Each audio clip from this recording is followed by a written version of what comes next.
우리가 성경에서 말하는 것도 보면 두 가지 대조적인 어떤 그런 부분을 비교하여 말씀하는 경우가 많습니다. 어떤 개인이 또는 나라가 이런 대조적인 부분에 대한 말씀을 할 때가 있는데, 오늘 9절의 말씀에도 보면 그러나 이제는 이라는 말씀을 합니다. 그러나 이제는 이라는 말씀은 뭐예요? 앞에는 하나님께서 구원해 주시고 또 가나안 땅을 차지할 때 전적으로 도와주셔서 저들을 번성하게도 하시고 강하게도 하시고 대적도 물려주시고 그랬다 그랬잖아요. 그런데 이제는 이라는 말씀이에요. 이때 시기적으로 때를 말하면 이스라엘 백성이 가나안 땅에서 번성하며 살다가 이제는 포로가 되어 잡혀갔을 때를 이야기한다라고 말하기도 합니다. 그러니까 반대가 된 거죠. 그 가나안의 강한 일곱 족속을 몰아내시면서 차지하게 하셨던 하나님이, 거기서 평안하게 번성하게 하셨던 하나님이 이제는 뭐가 됐어요? 포로가 되게 하셨다는 말씀이거든요. 완전히 반전된 모습을 말하는 거죠. 그때 이렇게 반전되는 모습 속에는 반복된 9절부터 쭉 이하 16절까지 말씀해 보면 하나님이 이스라엘 백성들을 지키고 보호하시는 것이 아니라 이제는 반대로 거기 표현한 대로 말하면 버렸다, 또 함께하지 않는다. 9절에 보면 그러잖아요. 또 10절에도 보면 대적들에게 돌아서게 한다. 대적들에게 돌아서게 한다는 건 뭐냐면 대적들로부터 도망을 치는 걸 말하는 거예요. 대적들에게 등지고 도망치는 거예요. 대적에서 돌아서게 한다. 이전에는 어떻게 했어요? 대적들이 내 앞에도 돌아서게 하여 대적들이 나로 앞에 도망치게 해주셨는데 이제 반대가 되었다는 거예요. 오히려 대적들 앞에서 내가 도망치는 이런 상황이 되었다는 것을 말씀하는 거죠. 그러면서 또 11절에도 우리를 그들에게 넘겨주셨다, 우리를 흩으셨다라는 표현을 합니다. 이것처럼 하나님께로부터 버림받는, 하나님께로부터 외면당하는 이러한 표현으로 그들이 지금 당하고 있는 고난을 이야기하고 있는 것입니다. 그래서 그들에게 넘겼다는 건 뭡니까? 포로로 넘기셨다는 거예요. 이제 가나안 땅에서 번성하며 평안에 살던 자를 흩으셨다는 거예요. 이러한 하나님의 일하심이거든요. 그래서 조소하고 조롱도 당한다고, 욕도 당한다고 말씀하고 있습니다. 헐값에 파셨다고도 말합니다. 그러니까 이것이 우리가 한번 생각해 보면 하나님이 보호하시고 하나님이 지켜주시면 우리는 강한 자가 되고 대적이 감히 우리를 해할 수 없으나, 하나님에게로부터 보호받지 못하고 하나님이 지켜주지 않으면 우리는 아무것도 아닌 것을 말씀하고 있는 것 아니겠습니까? 그래서 우리는 항상 주님을 찾아야 되고 바라보며 살아야 되는 이유가 은혜 없이는 살 수 없기 때문에, 하나님이 지켜주시 아무것도 아니기 때문에, 시편 127편에서 말하는 것처럼 하나님께서 지키시지 않은 파수꾼의 경성함이 허사로다.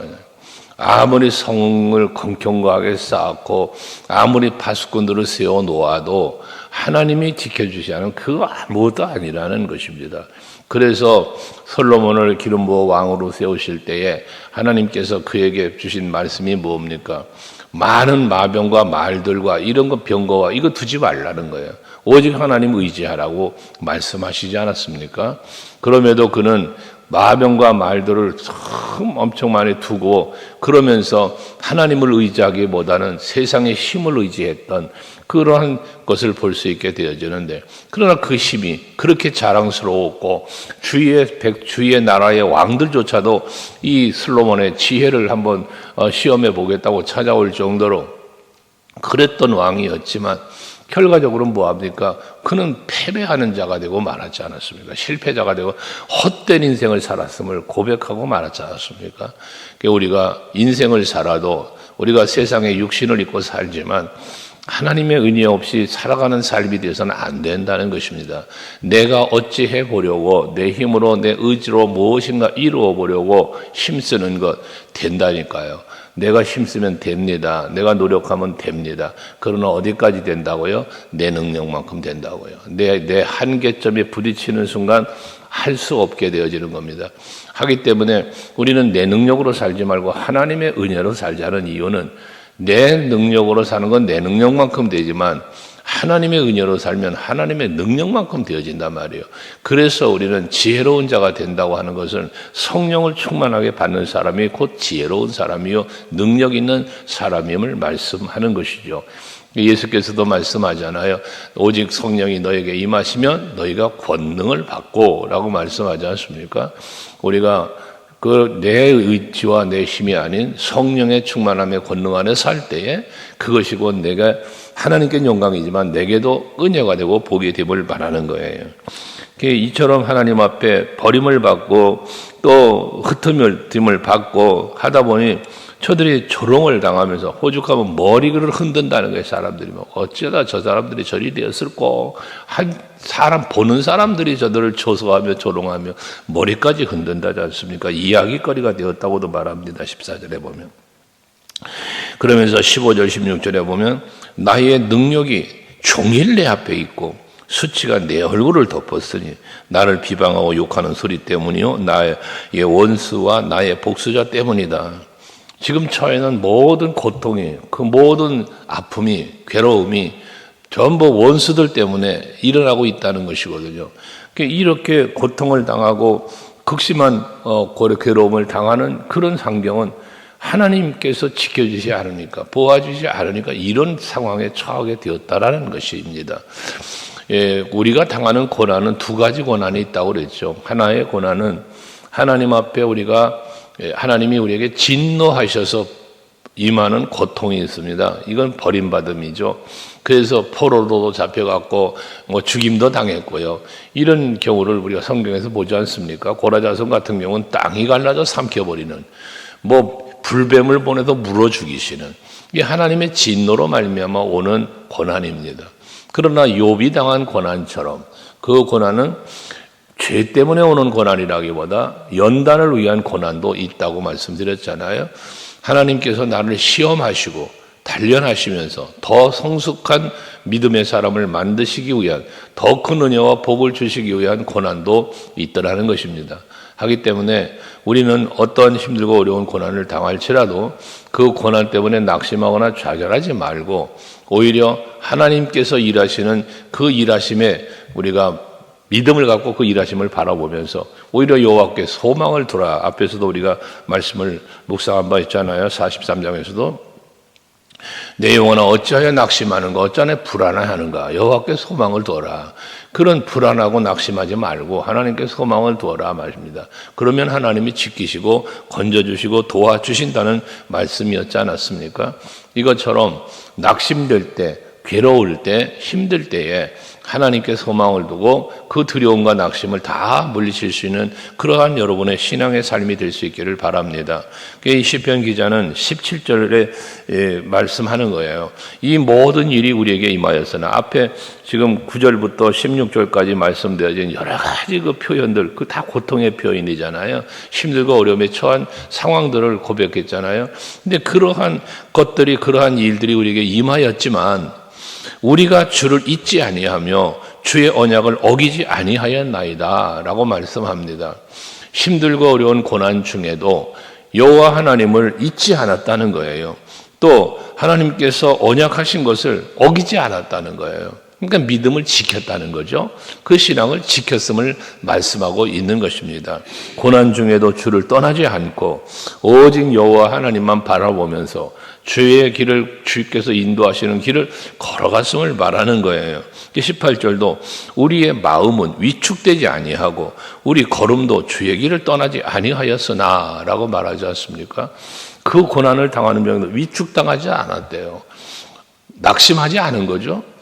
항상 하나님을 믿고 바라보니까 오직 주를 의지했으니까 항상 그들의 마음속에는 뭐가 있겠습니까? 소망이 있었다는 거죠. 상황은 힘들고 상황은 어렵지만 그러나 하나님이 나를 버리지 아니하시고 하나님이 나를 지켜줄 거야. 나를 이 상황 가운데서 건져줄 거야. 비록 버리셨고 흩으셨지만, 그래서 조롱거리가 되었고 비웃음거리가 되었지만 그래도 이 상황에서 나를 지키시는 여호와밖에 없어. 이 믿음으로 주의 길을 떠나지 않았다고 고백하는 거잖아요. 믿음을 지킨다는 것은 이런 것입니다.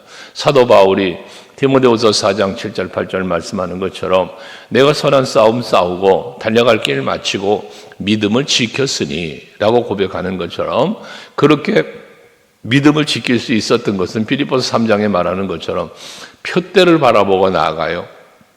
자기의 부르신 부름의 상 예수 그리스도가 계심을 바라보면서 그 바라봄 때문에 역경과 고난을 견뎌내며 선한 싸움 싸워가며 내게 주어진 사명을 끝까지 생명 이 생명을 다하기까지 그 감당하는 그게 바로 바울의 신앙이었지 않습니까? 그 힘은 어디서 왔습니까? 소망의 힘이었습니다. 그리스도 예수의 십자가의 사랑의 힘이었습니다. 그 힘이 오늘 바울에게만 아니라 저와 여러분들에게도 하나님께서 주신 은혜의 선물임을 잊지 마시고 믿음 안에서 승리하며 하루하루를 살아갈 수 있는 여러분 될 수 있기를 바랍니다. 특별히 19절 이하에도 보면 주께서 우리를 승냥이의 처소에 밀어 넣으시고 우리를 사망의 그늘로 덮으셨나이다 라고 말합니다. 육체적으로 얼마나 힘든 고통이 있었으면 마치 어린 양을 승냥이의 처소에 밀어 넣어버리는 이런 그건 밥이 되는 거잖아요. 사나운 짐승의 밥이 되게 하셨다는 얘기밖에 안 되잖아요. 사망의 그늘로 덮어놨잖아요. 그런데 20절에 보면 우리가 우리 하나님의 이름을 잊어버렸거나 우리 손을 이방신에게 향하여 폈다면 이라는 말을 하는데 이건 뭐야? 그러지 않았다는 표현이죠. 그들은 그런 어려운 상황에서도 우리가 하나님의 이름을 잊어버리거나 또는 우리가 그 이방신들을 향하여 손을 폈다면, 즉 이방신을 섬기거나 이방신을 의지했다면 이런 말이잖아요. 근데 그렇게 안 했다는 표현이에요, 이게. 그들은 그러지 않았다는 거예요. 오직 여호와만 바라봤다는 거예요. 만약에 그랬다면 23절에서 하나님이 이를 알아내지 아니하셨으리까 물어주는 마음의 비밀을 아십니다. 하나님 아시잖아요. 우리가 이 엄청난 일을 당할 때에도 우리에게 임하셨으니 지만 우리가 주를 잊지 않았다, 주의 길을 떠나지 않았다라는 고백을 하는 것처럼 하나님 그러한 우리를 아시지 않습니까? 이렇게 힘들고 어려운 일을 겪고 있지만 그럼에도 믿음 저버리지 않고 오직 여호와만 의지했던 이 우리의 모습을 다 아시지 않습니까? 라는 그런 간절한 간구함을 말한 거죠. 교만이 아니라 이 표현들은 그 고통 중에도 오직 나의 구원자는 여호와 하나님이심을 고백하는 것이니까요.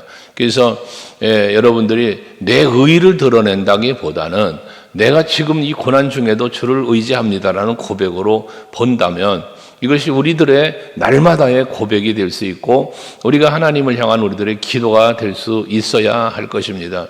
의인은 없나니 하나도 없다고 했어요. 하지만 우리는 하나님의 은혜를 입은 자로 그 십자가의 사랑을 입은 자로 어제 저녁에도 말씀드린 것처럼 그리스도의 보배로운 핏값으로 우리를 사신 바 되었으니 나는 하나님의 소유가 되었으니 나는 내 것이 아니라 하나님의 것이다라고 그랬잖아요. 그러니 하나님의 것이므로 하나님이 책임져 줍니다. 너는 나의 소유된 백성이다. 하나님의 소유를 말할 때는 내가 하나님의 소유가 되었기에 하나님이 나를 지켜주는 거예요. 이 믿음이 오늘 여기 시편 기자에게도 있다는 것입니다. 그래서 하나님 모든 것을 다 아시니 지금 내 중심을 아시지 않습니까? 라는 거잖아요. 여러분들이 정말 주께서 나를 아십니다 라고 하는 베드로가 그러잖아요. 네가 나를 사랑하냐? 라고 묻는 예수님 앞에 주께서 아시지 않습니까? 이 고백은 그 전에는 담대하게 자기를 말했습니다. 다른 사람은 다 주님을 버릴지라도 나는 죽을지언정 주님을 떠나거나 버리지 않겠다는 그러한 자기 중심의 자기 믿음의 고백을 했던 베드로지만 그러나 결과적으로는 예수님이 말씀한 대로 예수님을 부인했던 베드로는 다시 찾아와서 네가 나를 사랑하느냐고 묻는 예수님께 대답은 전처럼 사랑합니다라는 표현에 대한 여러 가지 말을 하지 않고 주께서 아십니다라는 표현을 합니다. 그렇습니다. 주님이 다 아십니다.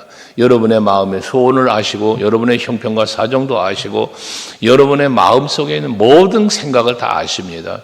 하시기 때문에 여러분들을 위해서 어쩌면 나보다도 더 정확하게 나를 판단하시고 정확하게 나를 도우시는 분이 여호와 하나님이시라는 사실을 꼭 기억하시고 하나님 앞에 모든 것 내어놓고 기도하고 하나님께 맡길 수 있는 여러분들이 되실 때에 하나님은 그러한 여러분을 보시고 더 풍성한 은혜로 채워주실 줄로 믿습니다. 이렇게 자기의 처한 형편과 자기 중심을 하나님 앞에 고백하면서 23절에 보면 주여 깨소서 어찌하여 주무시나이까 일어나시고 우리를 영원히 버리지 마소서 우리 주의 얼굴을 가리고 우리의 고난과 압제를 어찌하여 잊으셨습니까? 라면서 원망 어린 것 같은 고백을 부르짖음을 말하지만 시편 121편에서 말씀하는 것처럼 하나님은 졸지도 아니하시고 주무시지도 않는다잖아요. 이사야서 40장에서 말씀하는 것처럼 여호와 하나님은 우리에게 새 힘을 주신다. 청년이라도 넘어지고 어린아이도 자빠지고 다 곤비하고 해도 여호와 하나님은 그렇지 않다는 거잖아요. 독수리가 날개치며 하늘로 올라감처럼 새 힘을 주시는 하나님이심을 말씀하지 않습니까? 우리가 힘들고 어려워도 지쳐도 모든 것이 끝난 것 같아도 하나님께서 도우시면 모든 것이 회복되는 거예요. 욥 같은 경우를 보면 그렇죠. 모든 소유 다 잃었습니다. 자녀들도 다 죽었습니다. 친구들조차도 조롱합니다. 부인조차도 조롱합니다. 아무것도 없어요. 홀로예요, 홀로. 그러나 그 홀로 외롭게 고난을 당하는 욥에게는 하나님이 계셨습니다. 그 결과는 갑절의 복이라고 하는 엄청난 치유와 회복의 은혜를 베풀어 주시지 않았습니까?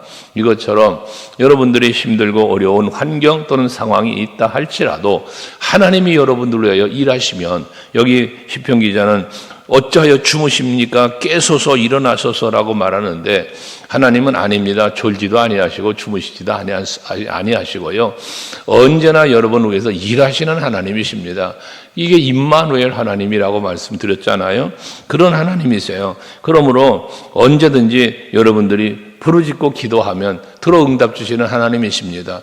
베드로가 물 위를 걸어가다가 물에 빠져갈 때 주여 나를 구원하소서 부르짖으니 즉시 그 손을 잡아 건져주셨던 것처럼 항상 하나님은 여러분 곁에서 여러분을 지켜보고 있습니다. 여러분의 기도 듣고 계십니다. 다만 우리에게 속한 응답을 주실 때도 있지만 때로는 그 역경과 고난 속에서 나를 단련하시며 더 온전히 주를 믿고 온전히 주를 바라볼 수 있도록 하시는 하나님의 섭리도 있다는 사실 또한 우리는 기억하면서 언제나 하나님을 바라보면서 끝까지 포기하지 말고 낙심하지 말고 좌절하지 말고요. 두려워하지도 말고 오직 주를 바라볼 수 있는 여러분들이 되시고 그 바라보는 주님 여러분이 바라볼 때 주님은 손 내밀어 여러분을 붙잡아 주실 겁니다. 건져 주실 겁니다. 치유와 회복이 있도록 역사하여 주실 것입니다. 오늘도 그런 은혜가 있는 하루를 살아가시기를 주의 이름으로 축복합니다. 기도하시겠습니다.